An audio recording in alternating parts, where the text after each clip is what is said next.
Monday afternoon to you, 4 o'clock time for Sports4CLE. Hope you had a great weekend. Thanks for joining us. NFL owners meetings wrapping up out in Florida. Kevin Stefanski met with the media today, was asked about the quarterback situation for the Browns. Right now, Kenny Pickett is the only healthy quarterback on the roster. Yeah, I mean, I feel good. Obviously, it's March 31st, so there's still a draft to be had. There's still, it's not August 1st. So I will say this, Kenny Pickett's the guy that I believe in, that we believe in, so we'll see how it all shakes out. Yeah, very excited about Kenny.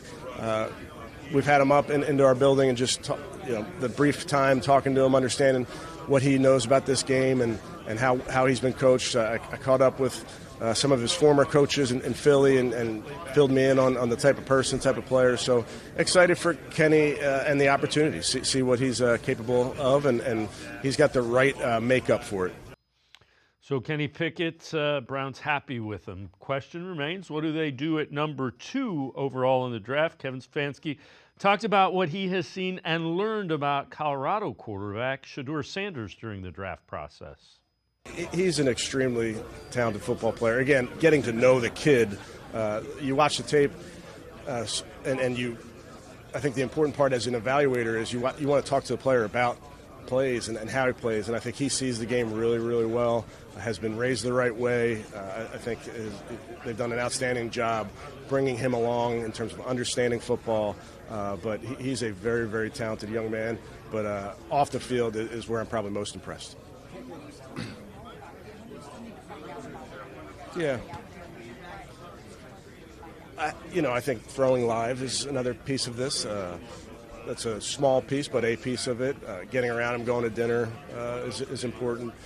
But then the whole process, then getting in and listening to the rest of the coaches, the rest of the scouts, how they see the entire draft board. But certainly Shedeur is somebody that, I think has done a really nice job throughout this process.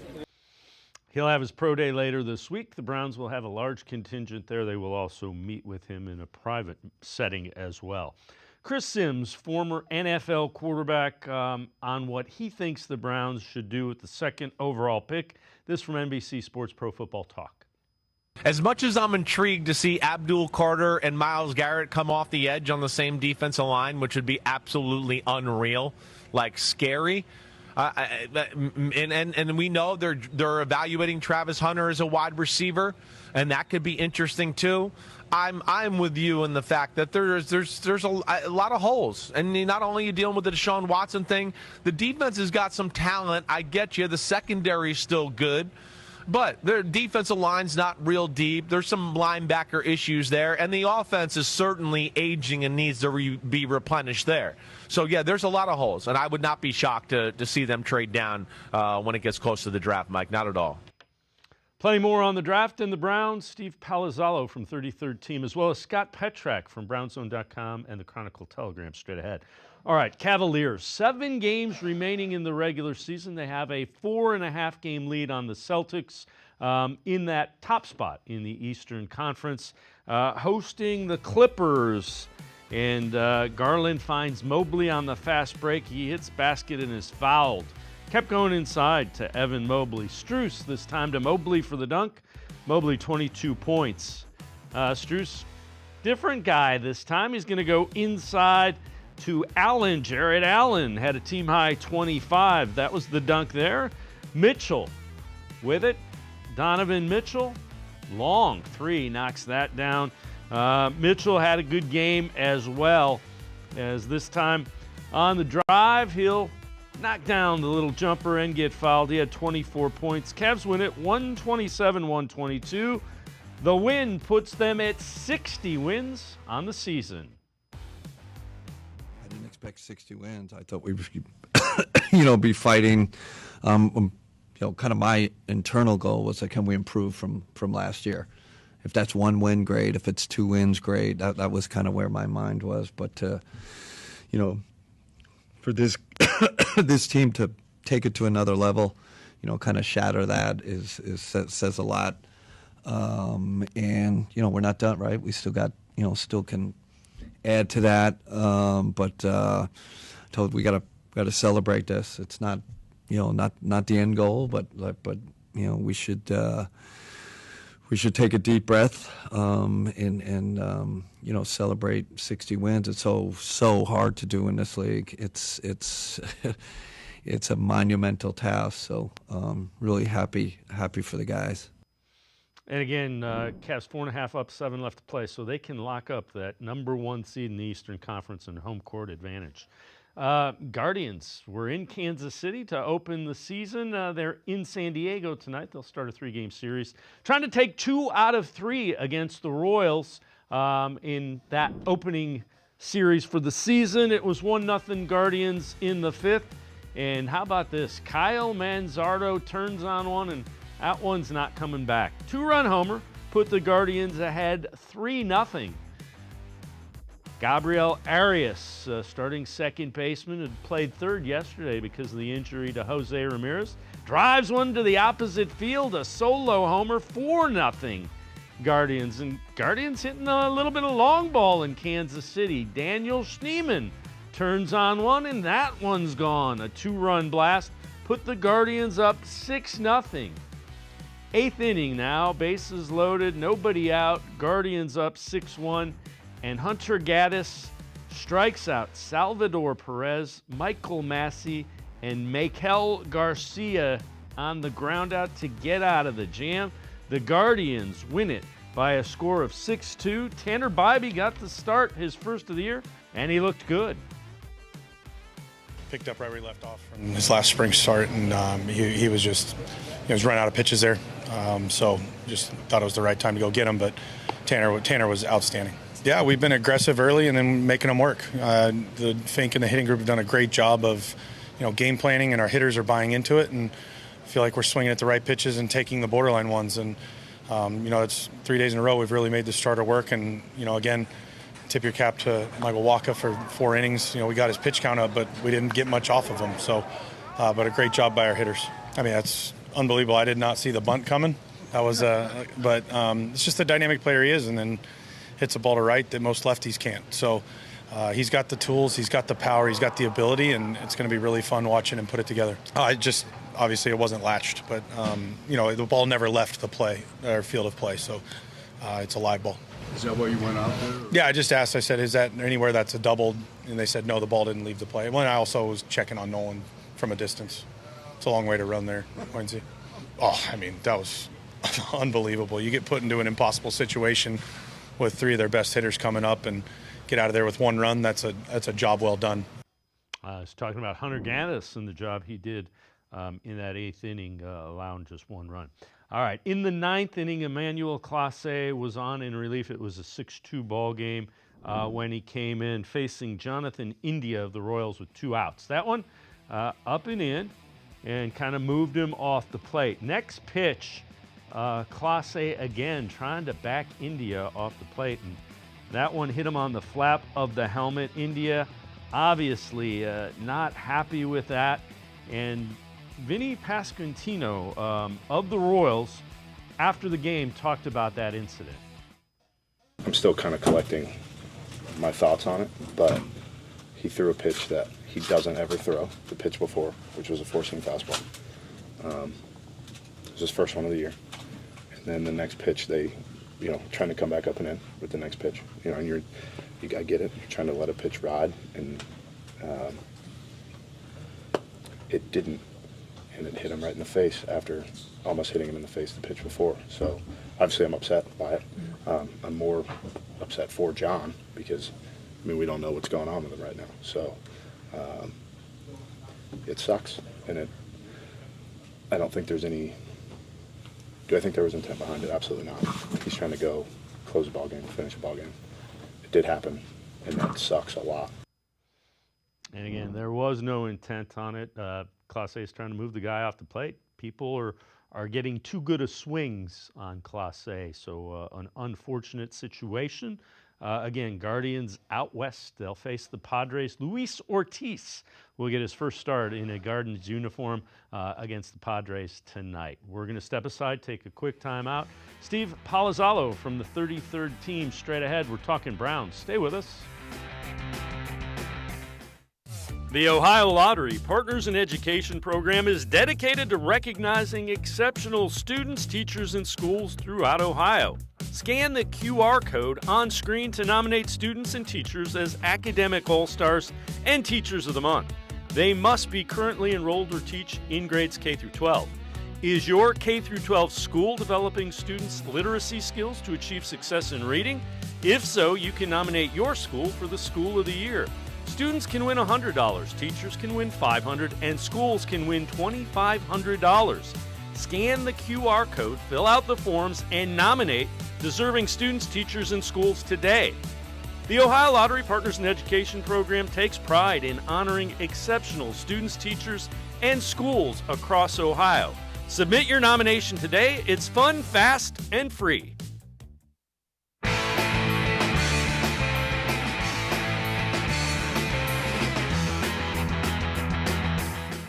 Sports4CLE continues. We begin today by talking about the Browns. Charles Robinson, Yahoo Sports inside coverage, talking about the Browns and their quarterback situation. And all of a sudden I realize the Browns are very, very happy with this madness, this ambiguity, this cloud around them as an organization. I think they I don't want to say I think, I know they like that nobody really knows what the hell is going on with their team. Are they trading up for Cam Ward at number 1? Are they taking Shedeur at number 2? Is it possible Cam Ward falls to number 2? Oh my God, they're going to work out with Jackson Dart. Is Jackson Dart the guy that they're ultimately going to take? And oh geez, Kirk Cousins pops up in Ohio, so it's got to be Kirk Cousins. So the great thing about this is I don't think anybody has any clue whatsoever what the Browns are going to be able to do. And I'll give you another example of this. When the Kirk Cousins stuff happens, I'm like, okay, well, I think it was pretty clear that Kirk had Kirkman released by the Falcons, that many people thought he would. Like the place he was probably going to end up was potentially in Cleveland, right? Well, the thing that complicates it was Kirk was never going to sign, even if he was released, he was never going to sign with the team until after the draft anyway, because he doesn't want to have another Michael Penix situation. And if Kirk is traded, he won't agree. He has no trade clause. He won't agree to be traded until after the draft anyway. Let's welcome in Steve Palazzolo, co-host to Check the Mic, 33rd Team. Steve, I don't know that they like the ambiguity. The one thing the ambiguity could do, you could get someone that wants to trade up and give you a lot for that second overall pick. Yeah, I mean, there's no real reason to tip your hand at this point. And when it comes to Kirk Cousins and bringing in maybe a Carson Wentz or whatever the other situation might be, I mean, there's no other good options for the Browns. So you don't necessarily have to make that move just yet either. The Cousins thing absolutely would happen after the draft. And then as far as Jackson Dart interviews and everything, I mean, we see this all the time in the draft. You don't know who's going to fall. We don't know exactly who they like and don't like just yet. Maybe they do like Jackson Dart at the top of the second and don't want to take Shedeur Sanders at number 2, especially coming after, today's comments. I don't know if they're taking Shedeur at 2. So you got to do your due diligence on everybody. Never know who's going to be available.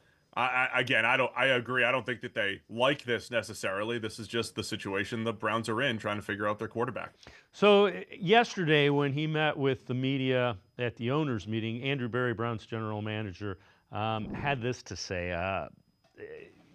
It's possible the team makes QB addition before the draft, but he noted that the position room will probably, quote, skew young, is how Barry defined that. So, Steve, I know, are there any guys that are still out there that could be acquired that would fit that younger veteran that popped to mind that they could acquire, or a free agent? Kirk Cousins certainly would not skew young. That would skew, and even Carson Wentz skews a little old. I don't know that there's any veteran that skews young. I mean, that they might want to try to take the Sam Howell flyer, like the Seahawks did last year, bring in a Sam Howell, former starter, and bring him in as a backup. And, who knows what happens down the road. I mean, that type of statement from Barry suggests, hey, they're going to get a quarterback in the draft. It might not be at 2. It could be Dart on the turn in the second round. It could be 2 quarterbacks. We know, the Browns to me are as analytically driven as any team, or at least equipped as any team in the NFL. And when you have an uncertain quarterback situation, why not think outside the box and think creatively? This could be in this draft in particular. I was ranking quarterbacks last week. I think 3 through 8, 4 through 8 are all somewhat interchangeable depending on what you're looking for. They might double up with rookie quarterbacks and say, "Hey, let's draft 2 to hopefully find one." Jalen Milroe and Jackson Dart, Will Howard and Dylan Gabriel, somewhere later in the draft. Who knows if that ends up being the way to go?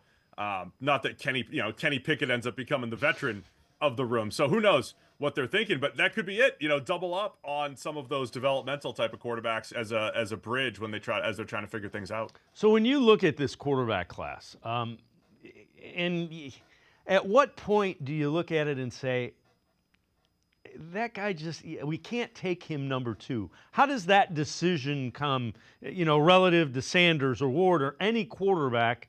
And when you're looking at Abdul Carter, Mason Graham, Travis Hunter, how do you weigh that? I think, look, part of it, and again, I think some of this was answered today with, Haslam coming out and saying we might not take someone at 2. We're not going to force a QB at 2. And, maybe confirming what we thought, hey, Andrew Berry has a couple more years to figure this out, so he doesn't have to make a pressure play necessarily at quarterback. I think the cutoff is, like last year, the top 3 to me were slam dunk types. Caleb Williams, Jaden Daniels, and Drake May. There weren't, to me, I didn't see question marks with those guys as far as being capable of being the next franchise guy. If there are any questions, and maybe there are some questions with Shedeur versus Cam Ward, not that anything's ever 100%, but if there are any questions about Shedeur Sanders, then don't force it, right? And just say, okay, we're going to think at a multiple year view here. We're in a very difficult decision where we're not just going to grab any old quarterback and say, okay, we need one, we have to do it. We're going to take a longer term approach here. We're going to take an Abdul Carter or a Travis Hunter, get the team better. And the difference between Shedeur and the next group of quarterbacks might not be strong enough to force the pick at 2. So I think that's what goes into the decision making. If you come to this conclusion that the quarterbacks available are more of the game manager type, or they need great pieces around them to succeed, maybe that's not the guy you want at 2. You take the blue chip talent, and then you go to the game manager type quarterback later, hope you strike gold, and then, hey, if you got to take a swing next year or the year after, you do that as well. So figuring out quarterbacks, always tricky, especially when you've been put into a situation like the Deshaun Watson, misstep and bad contract that you've been dealt with. So this also comes out from the owners' meeting. The Steelers will, quote, likely be interested in Falcons quarterback Kirk Cousins if Aaron Rodgers doesn't sign with them. Cousins wants to compete for a starting job, which Pittsburgh could offer. And again, we've kind of touched on that. If there is a young quarterback drafted high, Kirk Cousins is in that position right now with the Falcons and doesn't want that again. Yeah, I mean, the report makes sense just because there's no other options for the Steelers. I mean, they feel like their roster's in a slightly different life cycle. They need the long-term answer at quarterback, but they're close, right? They feel close. They're the team that's always winning games, but they can't win a playoff game, and they're on the cusp, and they probably want this veteran starter while they're looking for the future. So the fact that they're this far in on Aaron Rodgers, it makes sense if Rodgers isn't there that maybe they go Cousins. But look, I don't think anybody really wants Kirk Cousins as their starter next year. He looked a little older last year. He's coming off the Achilles, much like Rodgers. Mobility was already an issue. It looked worse last year. Maybe it gets better 2 years removed from Achilles. But I have concerns about his arm. I have concerns about his arm in the AFC North, playing in a Cleveland or in a Pittsburgh, pre-dome Cleveland, right? That's a huge issue, I think, for Kirk Cousins. So I'm not, itching to get Kirk Cousins as my starter if I'm an AFC North team, but he's the next best available option besides Rodgers. All right, let's head to the voicemail of Truth and Reason. Don't trade up to number 1 to get Cam Ward. He's not worth it, first of all. And we just did this for Watson. Please don't do this. You can take Sanders. You can take whoever. Just don't trade up and don't go up the farm again. We just got our resources back. Don't waste them again. God, stop that nonsense. Just take the best players, build your team up again through the draft. Don't give up all your resources once again for one guy who may or may not be good. I've told you this once before. Don't drink the Kool-Aid on this guy. He is not the answer. Bye. As always, appreciate all of the voicemails. And, you know, Steve, what we're starting to hear is the Titans likely want a future number one, which there's no way I would do that to move up one spot unless it was, you know, Eli Manning or Peyton Manning, not even Eli Manning. I don't think you could do it at this point. I mean, every team's different. Look, the Panthers made the move a couple years ago to trade up from 9 to get Bryce Young. They're still dealing with the fallout there. Now, look, I think they found Bryce Young. I think they found their starter. Is he going to be a top 5, top 10 guy? I don't know, but he looked very good down the stretch. They had to give up multiple ones. They still don't have a 2 from that trade to the Bears. So it does affect you. Of course, Browns fans are, you know, familiar with this, not having the first round picks over the last couple of years. I do think that has hurt the roster. It has. I thought Andrew Berry did a great job of building up the roster. I thought that 23 team was as solid as it gets across the board. But you start to see the depth get chipped away at the offensive line. Bunch of contracts coming up there. Maybe some of the depth on the defensive side. You see that dwindle when you end up putting so many resources into one player. Now, the other thing I'll say is if you knew that Cam Ward had top 10 starting potential, you would do that. You would still take that trade and you figure out how to fill in the roster around that, but you don't know that for sure always, you know, because there's always some uncertainty. But that's the deal with, you know, trading for a quarterback. The payoff doesn't match the payout. It is well worth it if the payout hits. You know, if Deshaun Watson had worked out, it would have been fine, right? They would have figured it out. But when you miss, it hurts that much more. And I think because you just made that move as the Browns, it does make more sense to hold on to the draft capital, build up the roster, and hope you stumble into the next quarterback over the next couple of years. All right, before we go to break, this is kind of interesting as well. So the 49ers and Brandon Ayuk, a guy that has been tied to the Browns some, they owe him $22.85 million bonus if he is on their roster tomorrow, Tuesday, April 1st. Once they pay that, any trade for Ayuk would probably be off because they then expect him to spend the entire season there. So Tuesday, tomorrow, is kind of the unofficial trade deadline for Ayuk. No deal is currently expected to be done by then. That's a huge number, and a guy that's coming off an ACL, and there are a number of reasons. It sure seems like almost immediately after they signed him to that deal, the 49ers regretted it. Yeah, interesting situation in San Francisco because they've tried to keep some level of their nucleus together, but they've had to let a bunch of players walk, and they're trying to figure out whether or not to pay Brock Purdy. I will say trading for a player makes the contract more palatable because you have a bunch of the bonus already paid by San Francisco. Still a big number for Brandon Ayuk, and so and look, we don't know what Brandon Ayuk looks like outside of Kyle Shanahan's offense. He's always been amongst Deebo Samuel and George Kittle and a good backfield, you know, with McCaffrey or just, you know, the Shanahan running game. So how much, I think he's a fantastic player, but if you're asking him to be a 1A to Judy 1B type of player, you know, that might be asking a little bit too much for Brandon Ayuk. Steve Palazzolo, co-host of Check the Mic, 33rd Team, and I are going to step aside, take a quick timeout. Other side of the break, what should the Browns do at number 2? We'll take a look. Sports4CLE, be right back. Stay with us. We're out here busting common lottery myths by talking to real players just like you. And you, sir, what's your name? Where are you from? Tom Burrell from Lexington, Ohio. I'm playing Powerball. I use AutoPick when I pick my numbers. Do I have better, worse, or the same odds? Same odds. I'd say better. I still think worse. Same odds. He's got it. It's the same. AutoPick, numbers you pick, same odds. Either way. He has it. He has it, folks. He already knows. You can learn more by going to ohiolottery.com/knowtheodds.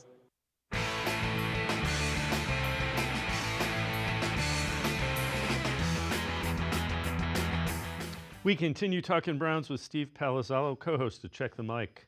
He writes for the 33rd Team as well. Mike Florio, Pro Football Talk, NBC Sports, what he thinks the Browns should do at number 2 overall.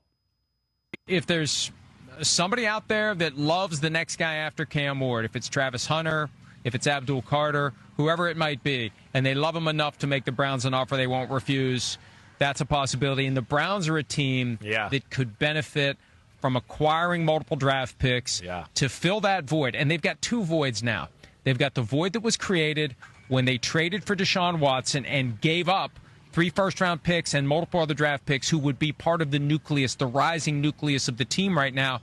And by not trading Myles Garrett, assuming that they got offers, assuming that they had interest, assuming they could have moved Myles Garrett for multiple first-round picks, they've lost those as well. By being stubborn and refusing to move on from Garrett, they've got to refill in some way and replenish this supply of draft picks that can become the future of the team. One way to do that is trade out of the number 2 overall spot. Steve, I am not opposed to that. The question that I would ask you, how far back would you trade in this draft? Yeah, so I'm almost always of the mind that I would want to trade down. I don't think that situation's unique to the Cleveland Browns this year. I mean, almost every single team that's picking at number 2 would benefit from taking 1 pick and spinning it into 3 more.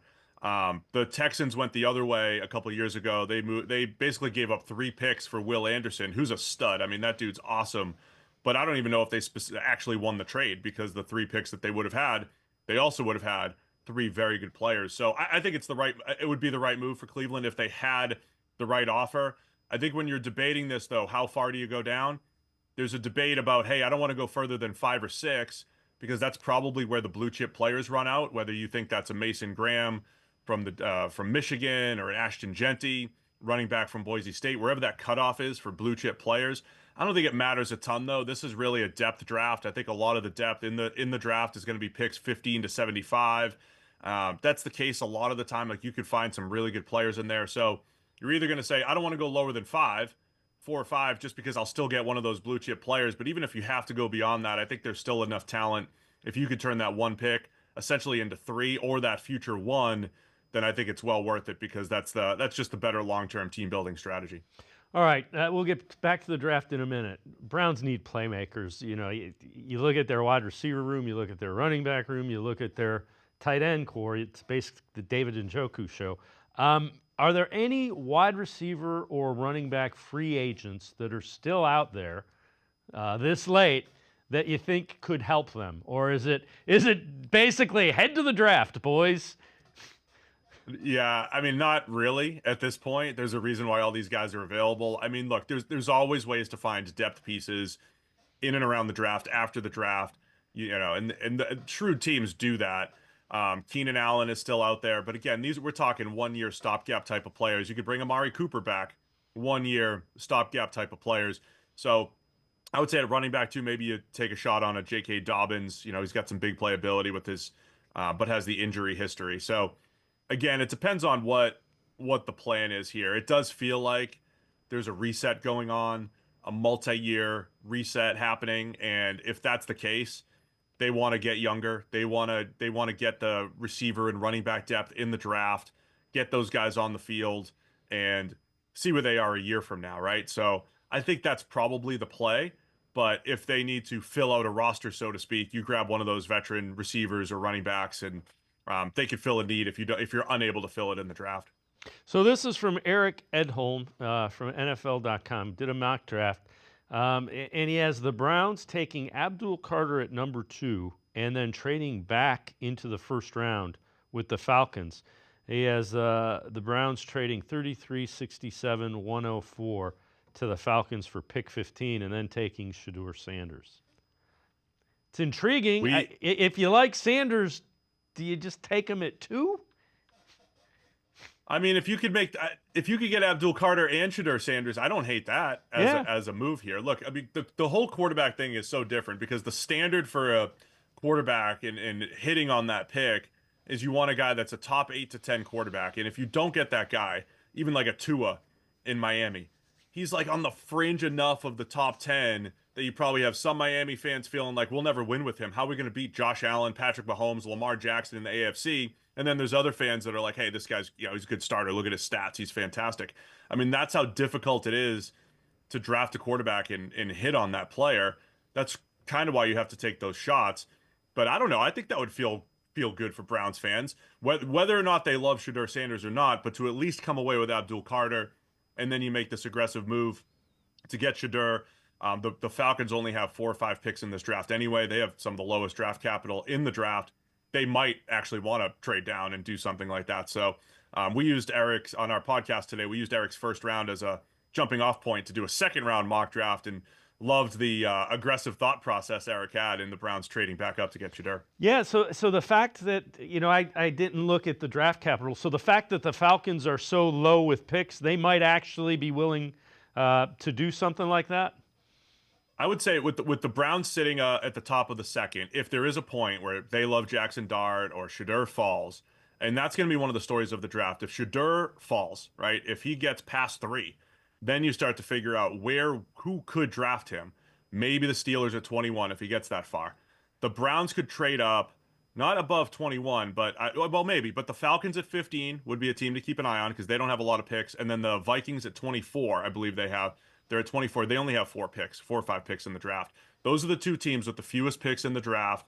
So if you're a Browns fan and you're thinking about either trading up for a quarterback or there's a quarterback, quote, falling, and you want to go get him, I would keep an eye on the Falcons and the Vikings as potential trade partners. Before I let you go, I got to ask you, is there somebody not named Shedeur Sanders or Cam Ward that's a quarterback that could be around second, third round that you think makes sense for the Browns that you like? I said I think all the quarterbacks 4 through 8 all have developmental ability for different reasons. Jalen Milroe has a great running ability, has to develop consistency as a passer. Kyle McCord from Syracuse has a great arm. I like Dylan Gabriel from Oregon. I know he's short, but that's the biggest knock on him is his height. The guy can zip it around the yard. Short area accuracy is not great, but his downfield accuracy is actually fantastic, and he's kind of nimble in and out of the pocket. I like Dylan Gabriel as the developmental option, even though he's, maybe 5'9", whatever he is.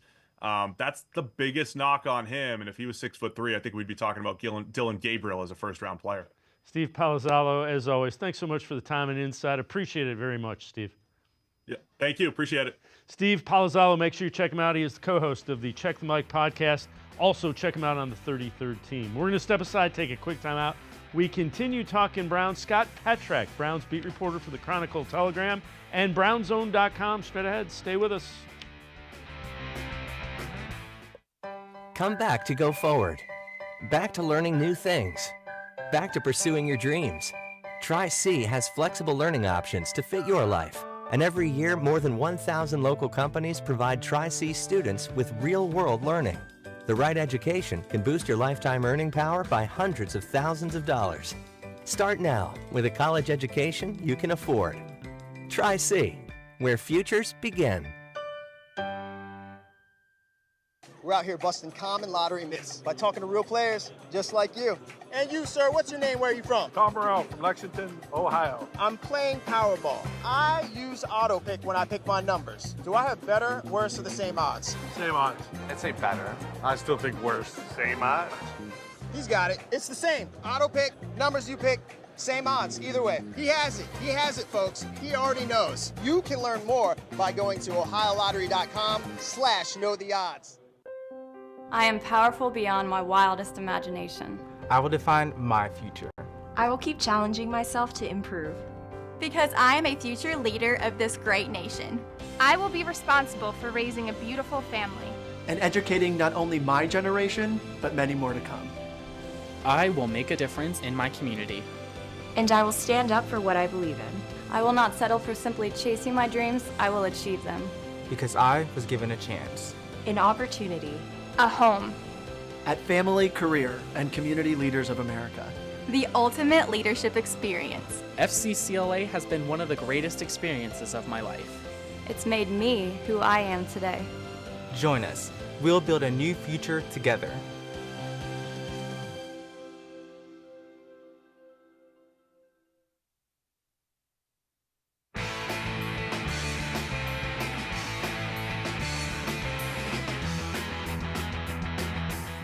We continue talking Browns on Sports4CLE. Tony Grossi, longtime Browns beat reporter, with his takeaways after hearing both Kevin Stefanski and Andrew Berry talk at the owners' meetings.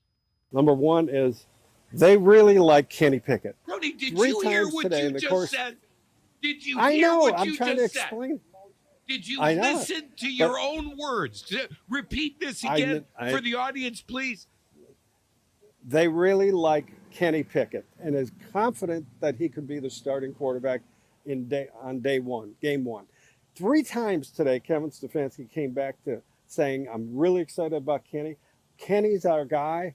Kenny's our guy. Okay, so if you accept that, okay, it probably means they're passing on a quarterback at number 2. Because if you picked a quarterback at 2, you wouldn't be building up Kenny Pickett at all. So my other take off of this is that I really think they like Travis Hunter as their pick at 2 if they stay there.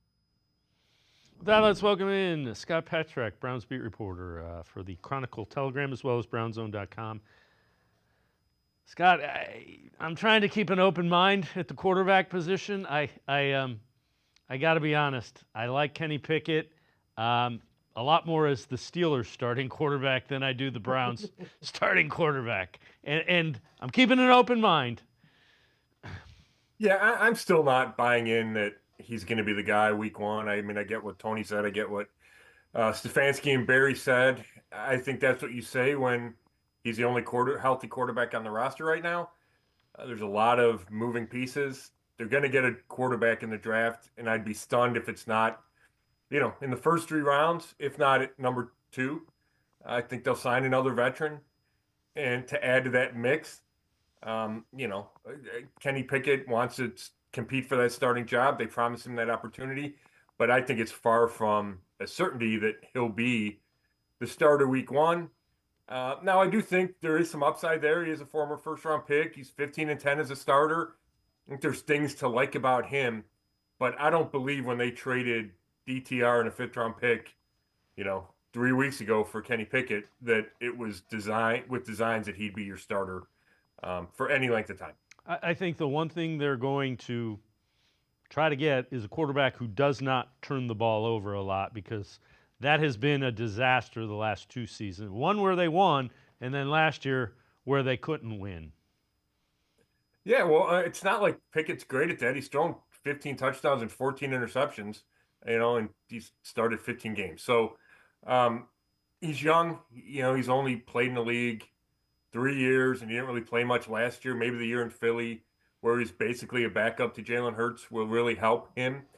And there's a little bit of a trend around the league that guys who were first-round picks and then had to go somewhere else and sit for a while, Sam Darnold's one of them. Geno Smith was a second-round pick. There's been some success from those type of guys, and I'm sure that's what the Browns are hoping to have happen here. But I just don't think they're, I just don't think the design is, yes, Kenny Pickett's going to be like the long-term guy, or I would say even the starter for the majority of 2025. So Jimmy Haslam also met with media out at the owners' meeting. Couple of things that came up. He did say we took a big swing and miss with Deshaun. We thought we had the quarterback. We didn't, and we gave up a lot of draft picks to get him, so we've got to dig ourselves out of that hole. It was an organizational decision, and it ends with D&I, so hold us accountable. He also said, Scott, that they will not force a quarterback at 2, so it might take a couple of years to get a quarterback. Let's talk a little bit about those. Your read of that, and then I'll tell you kind of my thoughts with it. Yeah, not forcing the quarterback is really interesting, and I've been, bouncing that in my head for months now. And I guess that would play into the possibility that Kenny Pickett could be their guy for whatever, and I hate to say all 17 games or whatever in 2025, because I think they're going to draft a rookie, and you would think that rookie would play, unless Pickett starts and they win a bunch of games, and then why would you change things? But if they're taking a longer-term view of the quarterback situation, of the team, of their coach and GM situation, then that means you don't force a quarterback at 2. If you don't love the guy, and we've been saying that for months, Dave, if you don't love the guy, you don't take it at number 2. And then you allow things to develop and you build the rest of the roster. So I think it's certainly noteworthy that the owner says that. And I think it's a nod toward patience when we talk about the quarterback and the entire roster. And then the Watson thing, it's certainly notable that Haslam would say that on the record and call it a big swing and miss. And at least he's not trying to gaslight the fans, because we've known this for a while now. It's no, it wasn't a secret that he was a big swing and miss, and that the trade was a disaster, and that he set back this franchise from a salary cap perspective, from a draft pick perspective, which is why the Browns really need to hit on this year's draft picks, because they've missed those first rounders the last 3 years. The roster has not been able to be kind of turned over with young talent, because they haven't had those resources. And that's all, or mostly, attributed to that Deshaun Watson trade. So I think it was important that Haslam acknowledge that publicly. Yeah, and the other thing is, it certainly seems like he likes the people that he has in place. Because when you come out and say it was an organizational decision, it comes back to me, that leads me to believe that Kevin Stefanski and Andrew Berry, now you can't go through another 3-14, but it doesn't sound like they're on a short leash to me at all. Yeah, I'd agree. That was certainly the tone of the Haslam's comments. It was Jimmy and D talking down there in Florida.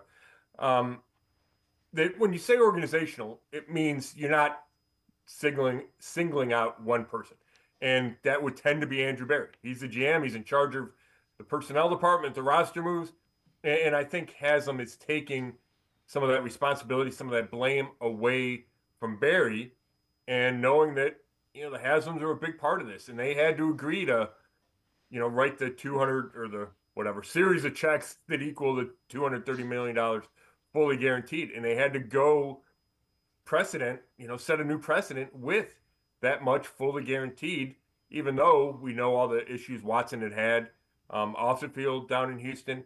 So I think the Haslams taking that accountability certainly is good news for Stefanski and Berry, and would signal to me, along with the other comments, that this is about more than 2025. They're taking a bigger picture view. Those guys just got extensions last offseason, and if you really feel like he set you back, the Deshaun Watson move set the organization back so far, then you can't expect to maybe bounce back in one offseason.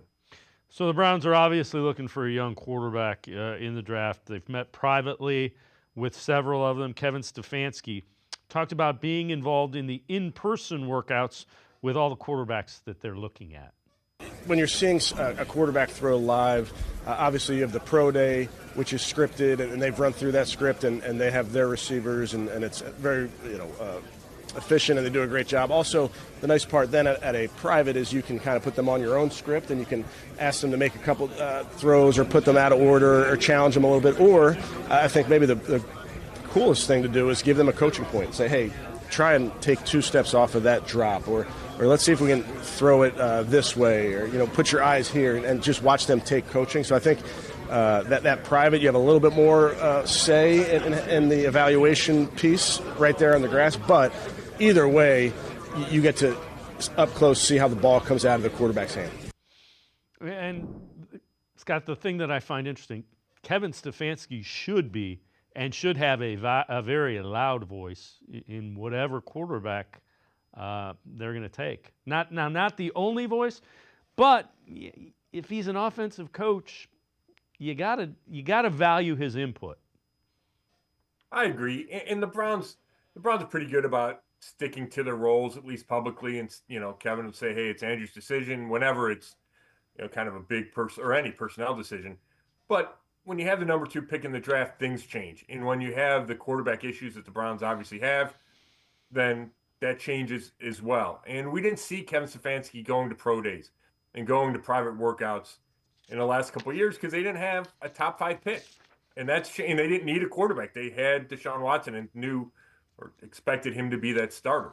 So those huge variables have changed this year. And that's why Kevin Stefanski is more involved, and Tommy Rees, the coordinator, and Bill Musgrave, the quarterback coach, are at these private workouts. And it is important. And, Kevin said it right there. And I hope people appreciate it. I know I emphasize it. It's different seeing the ball come out of a quarterback's hand live. You can watch it on film and you can see, okay, he makes this throw, he makes that throw. It's different when you see it in person. And Shadur Sanders feels like he's going to be the last guy of this group of this top group that they're going to see in person. And I don't know if it doesn't sound like he's going to have a private workout, but I expect him to throw Friday in Boulder, Colorado. And I expect Stefanski to be there and get a look at the ball coming out of his hand. Scott Petrick and I are going to step aside, take a quick time out. Other side of the break, we'll hear Kevin Stefanski talk a little bit about Shedeur Sanders, and we'll talk about that second pick in the draft. Sports for CLE. Be right back. Stay with us. Come back to go forward. Back to learning new things. Back to pursuing your dreams. Tri-C has flexible learning options to fit your life. And every year, more than 1,000 local companies provide Tri-C students with real-world learning. The right education can boost your lifetime earning power by hundreds of thousands of dollars. Start now with a college education you can afford. Tri-C, where futures begin.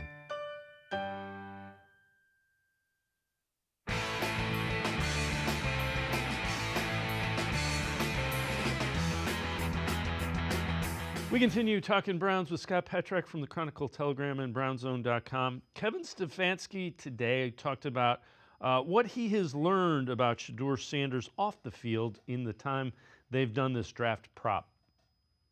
Like I mentioned before, he's been raised the right way. He's got a great way about him.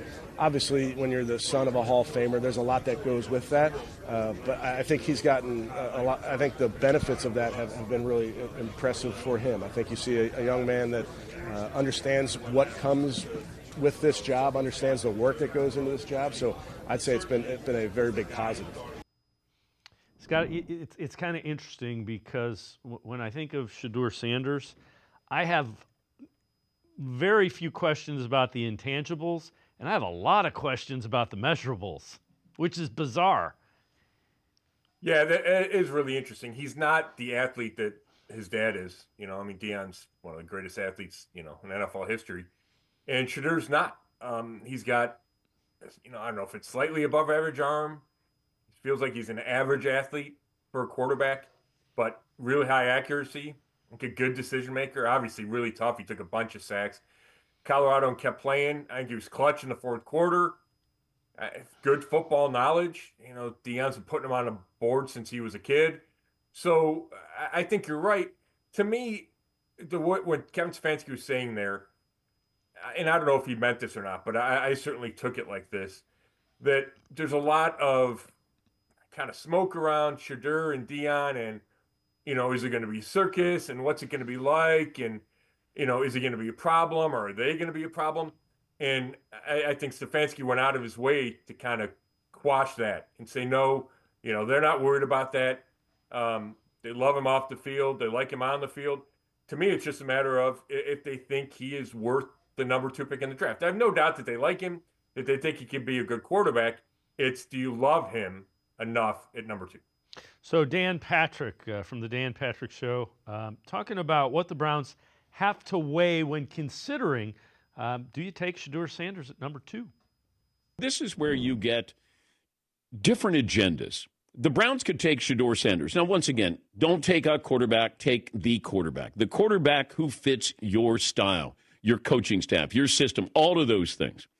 But if you take Shedeur Sanders, now I got a rookie contract. Now that eases some of the financial pain from Deshaun Watson's contract. You can let him kind of fade away. He'll never play for you again, and you get Shedeur Sanders as your quarterback. Now, you're also going to pass up on guys who might be wearing a gold jacket when their careers are over. Abdul Carter and Travis Hunter. So you'd be passing up 2 guys out of this draft where you could probably say, if they play accordingly, according to, you know, what the scouts assess their talents, they'll be Hall of Fame caliber players. You don't know that about Cam Ward, and you don't know that about Shedeur Sanders. Well, Scott, you don't know that about the other 2 guys either. And I guess the flip side of it is, and I understand what Dan Patrick's saying. Joe Thomas was a Hall of Famer. We took him number 3 overall. You got to get people that are going to add up to wins on the field. Yeah, there's so many layers to this discussion, Dave. It's fascinating. When I think about that, I think quarterback trumps everything. So if there's a chance a guy can be a great quarterback, then you got to take him at number 2. Now, if you don't believe that, that he can be, that's fine. Don't force it. If you don't think the gap between him and whoever you have 3 and 4th among your quarterbacks, on your quarterback board, if you think that gap is narrow, okay, then I get it. Then take another position. I also think at number 2, he talks about potential Hall of Famers. The whole draft is a crapshoot. And I get it. You don't want to give away the chance to get difference makers. And I think that's a key to remember. But it's almost a math problem. So let's say they could trade to number 6 and get Mason Graham, and you get another second-round pick. All of a sudden, you got to decide, is Mason Graham and let's call it one of the Ohio State running backs, are they more valuable than Abdul Carter at number 2? And those are the kind of decisions that Andrew Berry needs to make, and they're not easy. And I see kind of all sides of it. It's all about how you value these guys and evaluate them. If you think Hunter or Carter is a Hall of Famer, and you don't think that way about Sanders, you don't think Sanders is a top 10 guy, then take the guy you think is a Hall of Famer. You have to have conviction, but it's difficult because I think there's plenty of pros and cons to all these arguments. So the other thing we found out when Andrew Berry met with the media, a little bit of an update on Jeremiah Owusu-Koramoah is progressing, which is a positive. But Berry says, I'll be honest, it's still a little bit nebulous in terms of what the time frame looks like. So we're really trying to deal with it week to week and month to month. That's really the first update we've had on JOK, if you want to call it that. But progressing is good. Yeah.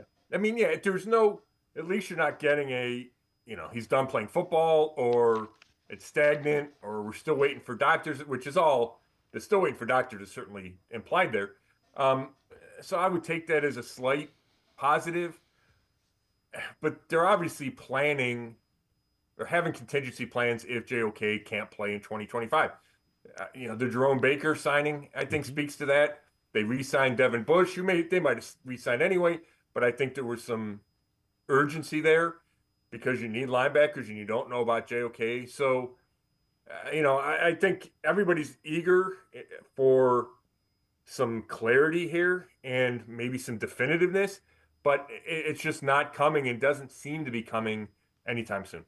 Scott Petrick and I are going to step aside, take a quick timeout. Other side of the break. Should the Browns trade up to number 1 to try to draft Cam Ward?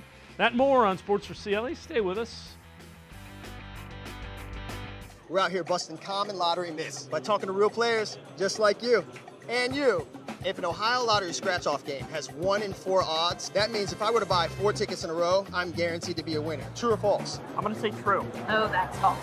You're right, it's false. The jackpot for the Mega Millions is at its highest it's ever been before. I now have worse odds. True or false? True. False.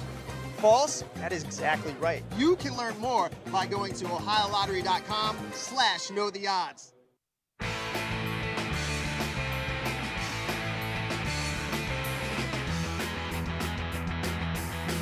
We continue talking Browns with Scott Petrick from the Chronicle Telegram, BrownsZone.com, a longtime Browns beat reporter, Tony Grossi, on what he thinks the chances are for the Browns to trade up to number 1 to get Cam Ward. Do you believe what Andrew Berry said about trading up? He kind of ruled it out. Do you think he's letting everybody know that the asking price is just exorbitant? I think you hit it. I think the price tag has been conveyed what it is, and it's too high for Andrew, because it's got to be at least the number 1. It doesn't go according to the trade value chart when you're dealing with 1 and 2, and it must be pretty high for him to say that, to just practically rule it out. So the only way Cam Ward ends up in Cleveland is if Tennessee picks Abdul Carter first, and that's probably a remote possibility. So, Scott, again, if it is, in fact, a number 1, I can't imagine doing that to move up a spot to get Cam Ward. Yeah, it's difficult to stomach. I think especially coming off the Deshaun Watson trade like we talked about, where they gave up 3 years worth of first-round draft picks. Would you give up another for a quarterback that obviously is an unproven commodity? Yeah, I think if you thought Cam Ward was going to be Peyton Manning or Andrew Luck or whoever that quarterback is, even Jaden Daniels, I think you'd make that pick because he would be worth it. I also think that the Titans, I think when Andrew Berry said it's not likely that the Browns would trade up to number 1, I think that's knowing full well that the Titans plan on taking Cam Ward at number 1 and that it would take a king's ransom to get them to even consider changing their mind. So if you know that, then, if you're operating as Andrew Berry, it doesn't even feel like a possibility. So that's why I think he said what he said. So Yahoo's Charles Robinson with his read of the Browns' quarterback situation and draft. I think everything is on the table for the Browns right now, and I think the Browns are sitting there. I think they know what they want to do, but they love that nobody is completely sure. And they also love that when Myles Garrett opens his mouth this week, he says, yeah, we got to resolve the quarterback situation, get a nice, like a young guy who can develop and really go through those lumps. Even Myles Garrett is throwing stuff out there that makes you go, what the hell is going on? And, like a homeless guy could tell Jimmy Haslam to take Shedeur Sanders, and then it's a done deal. Good old Johnny Manziel. They just couldn't resist the whole homeless guy thing. Here's the thing. The thing with everybody not knowing, you could get somebody who offers you a lot in a trade to get to number 2. That's the only reason to keep it so nebulous. Yeah, or they don't know yet. He said he thinks they know. Andrew Berry and Kevin Stefanski were pretty adamant that they haven't wrapped it up yet. They're not ready to put in the card. I don't know. I don't think it matters that the Browns are happy that nobody knows what they're doing. That's fine. They can feel that way internally. I don't think it matters. I think mystery is fine at this time of the year. You see it. That's what the NFL draft is a lot about. It can get frustrating at times, but I think there's so much mystery because there's a lot of options, and we detailed them already. And I think they're good options, and I'm not convinced that they know right now what they're going to go do at number 2, and that's fine. There's 3 weeks or whatever it is until the draft. But there's a lot of intriguing options at number 2. So we haven't heard any news really on Nick Chubb. From your perspective, good news? Is that bad news for Chubb return? What are your thoughts just relative to Nick Chubb and the Browns? Yeah, I think certainly the fact that Chubb is not signed elsewhere obviously leaves the door open to come back to Cleveland. And I think the longer that goes, the more likely a return is. And we've talked about it on here, David. It comes down to, is Chubb willing to take what will likely be a lesser role? I don't think he's going to come in as a number 1 back. I expect the Browns to draft a running back in the 2nd, 3rd, or 4th round and expect that guy to be the number 1 back. So if nobody else on the free agent market is saying to Nick Chubb, hey, we're going to guarantee you X number of carries, maybe he looks back and says, hey, I like it in Cleveland. I've been here. He's talked about how much he likes it here, the comfort factor he has. And I think if you look around the league and you're not going to see a better situation, maybe you go, hey, the grass isn't greener. I'm going to come home, stay home, and see if I can prove them wrong too, and prove that I can be the Nick Chubb that I used to be. All right, before I let you go, you've alluded to it. How, in the pecking order, obviously quarterback, huge need. Where do you place running back? How early do you think Andrew Berry addresses it? Is there somebody that you look at and think, man, if he's there and they get him, that's a home run? Yeah, I mean, there's so many needs, but, you could talk me into running back being the number 2 need. They need receivers. I think they need a tight end, maybe a left tackle. I don't know if there's starting safeties on the roster. So there's plenty of needs. But I think running back is high on that list. I think if you're trying to get this offense back to being explosive and you're turning more to a run game than you were in 2024, that running back is hugely important. I love the idea of getting one in the 3rd round. I don't know if one of those guys is going to be in their 3rd round, but if one of those 2 Buckeyes fell to the top of the 3rd round or even the bottom of the 2nd and you had to trade up, I think that would be an ideal scenario. Or even the Iowa guy is Caleb Johnson, but I'm not sure he would be there. Yeah, those are the 3 that I had in mind, and The one that I'm really intrigued by is Travion Henderson. You know, you look at some of the things, threaten the passing game, picks up blitzes pretty well. And has the explosion. I would love to see him running the football with what Kevin Stefanski's offense is going to be this year. Yeah, I just don't know if he'll be there. Like, I don't love it at 33, and I'm not sure he sticks around any deeper than that. That's why I mentioned that trade down from 2. I think that could bring that into play. I don't know if that's worth it, but I kind of feel like a little lower in that second round is the sweet spot for him. Scott Petrak, as always, thanks so much for the time and the insight. Appreciate it very much. Thanks, Scott. Thanks, David. Scott Petrak, make sure you check him out, brownzone.com. He is the Browns beat reporter for the Chronicle-Telegram. Always really insightful Browns coverage and opinions. That's going to do it for this edition of Sports for CLE. We'll see you back here tomorrow at 4 o'clock. Have a great night, everybody. See you tomorrow at 4 on Sports for CLE.